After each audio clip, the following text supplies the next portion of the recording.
The labor market is extremely tight, and inflation is much too high. Against this backdrop, today the FOMC raised its policy interest rate by 0.75 of a percentage point and anticipates that ongoing increases in the target range for the federal funds rate will be appropriate. In addition, we are continuing the process of significantly reducing the size of our balance sheet. And I'll have more to say about today's monetary policy actions after briefly reviewing economic developments. And in the context of the ongoing increases in the policy rate that we've been making, I'd say that we wouldn't hesitate to make an even larger move than we did today if the committee were to conclude that were appropriate. That was not the case at this meeting. There was very broad support for the move that we made.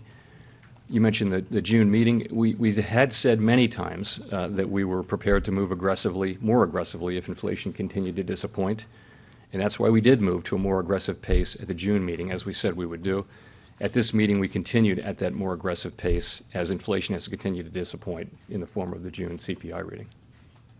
So that's how we're thinking about it. As I mentioned, as it relates to September, I said that another unusually large increase could be appropriate, but that's not a decision we're making now. It's one that we'll make based on the data we see, and we're going to be making decisions meeting by meeting. We think it's time to just go to a meeting-by-meeting basis and not provide, the kind of clear guidance that we had provided on the way to neutral.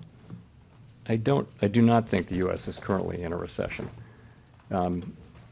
And the reason is there are just too many areas of the economy that are performing, too well. And of course, I would point to the labor market in particular. As I mentioned, it's true that growth is slowing.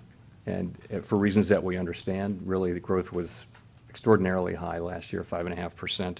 We would have expected growth to slow. There's also more slowing going on now. But if you look at the labor market, you've got growth, I think payroll jobs averaging 450,000 per month. That's a remarkably strong level for this state of affairs.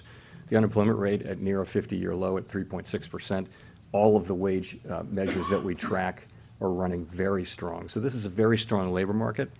And it's just not consistent with 2.7 million people hired in the first half of the year. It doesn't make sense that the economy would be in recession with this kind of thing happening. So I don't think the U.S. economy is in recession right now.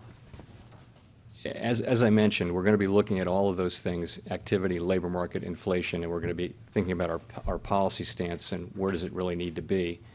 And I also mentioned that as this process, now that we're at neutral, as the process goes on, at some point, it will be appropriate to slow down. And we haven't made a decision when that point is, but intuitively that makes sense, right? We've been front-end loading these very large rate increases, and now we're getting closer to where we need to be.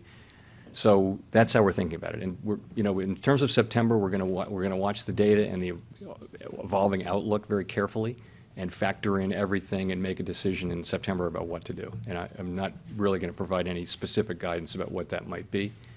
But I mentioned that we might do another unusually large rate increase, but that's not a decision that we've made at all. So we're going to be guided by the data. And I think you can still think of the destination as broadly in line with the June SEP, because it's only 6 weeks old, and sometimes SEPs can get old really quick.